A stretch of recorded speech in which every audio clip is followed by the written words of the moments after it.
जय श्री कल की, जय सिया राम, जय हनुमान। आज युद्ध हमारे देश में नहीं बल्कि कहीं और चल रहा है, लेकिन उसका असर चूँकि पूरी दुनिया पर पड़ रहा है, इसलिए हमारा देश भी उससे अछूता नहीं है। कल की अवतार का एक्शन बहुत साइलेंटली चल रहा है। चतुर खिलाड़ी वो होता है जो चुपचाप अपने दिमाग में जो प्लानिंग रखता है खेल के लिए, बिना किसी शोर शराबे के चुपचाप अपना दांव चलता रहता है और उसमें फंसते जाते हैं वो खिलाड़ी जिनके पास प्लानिंग तो रहती है लेकिन एक्साइटमेंट बहुत ज़्यादा रहता है और सामने वाले को दबाने की कोशिश की जो प्लानिंग उनके पास रहती है और दिखलाना कि हम ही सर्वे सर्वा हैं, इसी में वो मात खा जाते हैं। कल की अवतार वो चतुर खिलाड़ी जिनके कंधों पर कलयुग को ख़त्म करके एक पूरा युग परिवर्तन ख़त्म करके फिर से नए युग की स्थापना करनी है। आसान काम बिल्कुल नहीं है, क्योंकि आज की पॉपुलेशन जितनी है उसमें से कल की अवतार के सिलेक्शन के द्वारा कुछ एक सोल्स को सेलेक्ट करना जिन्हें लेकर जाना है नेक्स्ट युग में, ये टेढ़ी खीर है। इसलिए कल की अवतार का एक्शन जो हो रहा है वो बहुत सोचा समझा एक्शन हो रहा है, लेकिन उसका रिएक्शन जो हो रहा है वो बिल्कुल ब्लास्ट कर रहा है पूरी दुनिया में। फॉर एग्ज़ाम्पल, मैंने आपसे पिछले वीडियो में कहा था बहुत जल्द ईरान और इज़राइल का महायुद्ध छिड़ने वाला है, और ठीक शनिवार की रात को ही ईरान ने इज़राइल पर हमला बोल दिया। हालांकि जो ईरान ने इज़राइल पर हमला बोला उससे इज़राइल चूँकि पहले से तैयार था, तो जो पहले से आने वाली तबाही के कारण तब अपनी सुरक्षा कर लिया हो, उसकी उतनी अधिक उसका लॉस नहीं होता जितना लॉस होना चाहिए। ईरान ने सोचा यही, बदले की भावना से उसने अटैक किया इज़राइल पर। कई ड्रोन, कई मिसाइलें और भयंकर रॉकेट्स द्वारा 1 घंटे में अटैक किया गया इज़राइल पर, ताकि इज़राइल का बहुत सारा नुकसान हो सके। लेकिन चूँकि इज़राइल की पहले से तैयारी थी तो इंटरसेप्ट करके सारे रॉकेट्स को, मिसाइलों को और ड्रोन्स को नष्ट कर दिया गया, और इसलिए इज़राइल बहुत बड़े नुकसान से बच गया। लेकिन अभी तो अमेरिका और चाइना की एंट्री होनी बाकी है। अब भारत के लिए मुश्किलें ये ईरान और इज़राइल का युद्ध इसलिए खड़ी कर रहा है कारण दोनों ही हमारे बहुत परम मित्र हैं। भारतवर्ष के लिए इज़राइल से रिश्ता रखना जितना ज़रूरी, ईरान भी दुश्मन नहीं भारतवर्ष का। तो दोनों का आपस में जो युद्ध हो रहा है उसका जितना व्यापक रूप से असर पूरे वर्ल्ड पर पड़ेगा, हमारा देश भी उससे अछूता नहीं रहेगा। हालांकि इस युद्ध को लेकर दुनिया में जो अफरा तफरी मचली थी वो तो मच चुकी है, लेकिन जो सपोर्टर्स हैं ईरान के वो ईरान को सपोर्ट करेंगे और जो इज़राइल के सपोर्टर्स हैं वो इज़राइल को सपोर्ट करेंगे। आज मैं युद्ध की बात अपने वीडियो में नहीं करूँगी, बल्कि इस एग्जाम्पल से अब मैं समझाऊँगी कि किस प्रकार कल की अवतार का एक्शन तबाही के रिएक्शन को अंजाम तक पहुँचा रहा है। अब जानिए उनका एक्शन क्या है। आपस में अगर मनुष्य आपस में ही एक दूसरे के खून के प्यासे हो गए, वो ही आपस में एक दूसरे को मारेंगे, काटेंगे और ख़त्म करेंगे। यानी जो दुनिया ख़त्म होने वाली है उसमें कल की अवतार के मिशन के तहत सबसे बड़ी जनहानि इंसानों की ही होनी है, क्योंकि उनका ही पॉपुलेशन सबसे ज़्यादा है। सारे जीवों में जितने भी जीव हैं, बर्ड्स हैं, एनिमल्स हैं, मैमल्स हैं, रेप्टाइल्स हैं, जो भी हैं, इंसानों की संख्या ही सबसे ज़्यादा है। तो इंसानों को ख़त्म करना एक रात की बात तो हो नहीं सकती।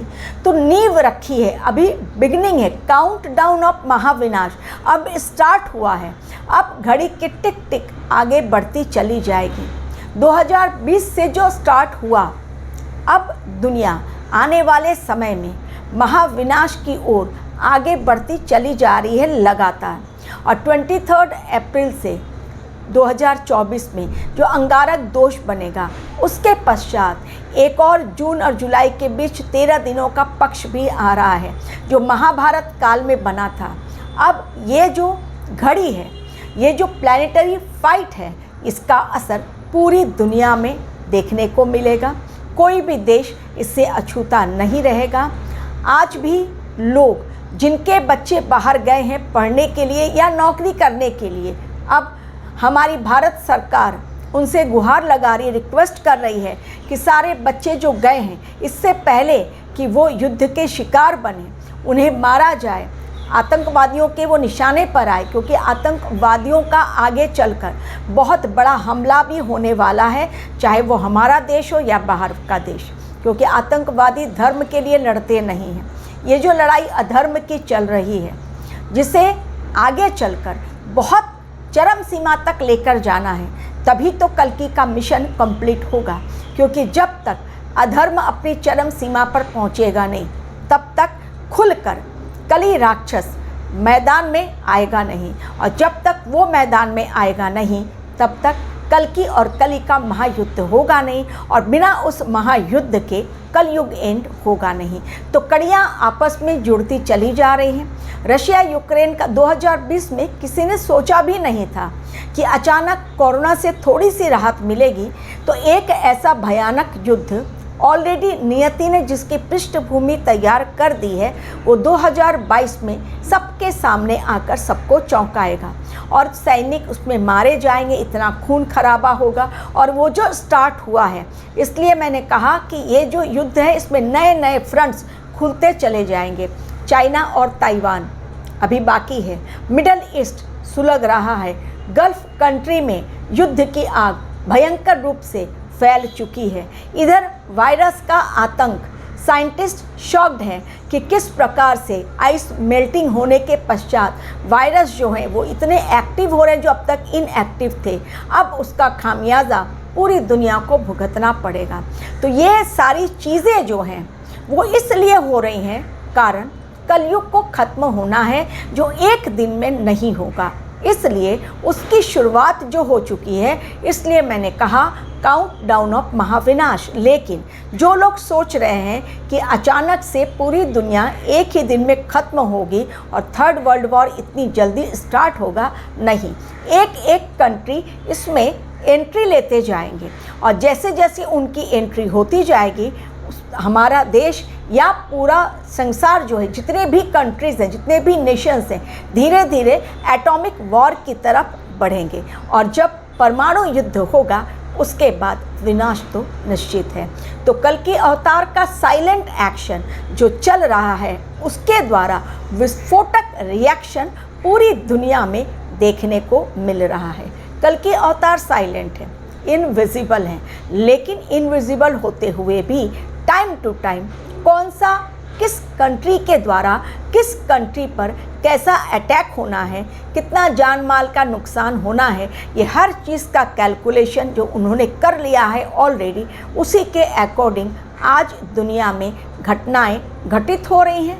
लोग पैनिक हो रहे हैं आने वाले समय को लेकर, जब अकाल की परिस्थितियां होंगी, जब महंगाई बढ़ेगी, जब लोगों का रास्ते पर निकलना मुश्किल होगा, उस समय को लेकर आज ही लोग डर के साए में जी रहे हैं। लेकिन फिर भी बाकी देशों के तुलना में हमारा देश अभी भी न सिर्फ खुशहाल है बल्कि शांति प्रिय देश है, क्योंकि हमारे देश में आज भी इतनी कमियां नहीं हैं जैसी कि कमियों को हम देख पा रहे हैं बाहर के देशों में। मसलन एयर बेस को रोक दिया गया है, फ्लाइट्स कैंसिल हो रही हैं, वीज़ा नहीं देने के लिए कहा जा रहा है, जो लोग बाहर हैं उन्हें वापस भारतवर्ष में बुलाया जा रहा है। यानी जो अफरा तफरी का माहौल बाहर है, सुख शांति का जीवन तो बाहर रहा ही नहीं, चाहे वो पाकिस्तान हो, चाहे वो नाटो कंट्रीज़ हो, चाहे वो मिडिल ईस्ट हो, चाहे वो गल्फ़ कंट्रीज़ हो, चाहे वो मुस्लिम कंट्रीज़ हो, हर तरफ आपस में ही लड़ कट के मर रहे हैं। हमारा देश फिर भी अभी भगवान की दया से, कल की भगवान की दया से एक सुरक्षित वातावरण में आज भी हम लोग रह रहे हैं और इसलिए बाहर से लोग अब भारतवर्ष की ओर आकर्षित होना न सिर्फ चाहते हैं बल्कि हो भी रहे हैं, क्योंकि सनातन की यही है रीत, बुराई पर अच्छाई की जीत। Thank you very much for watching my video.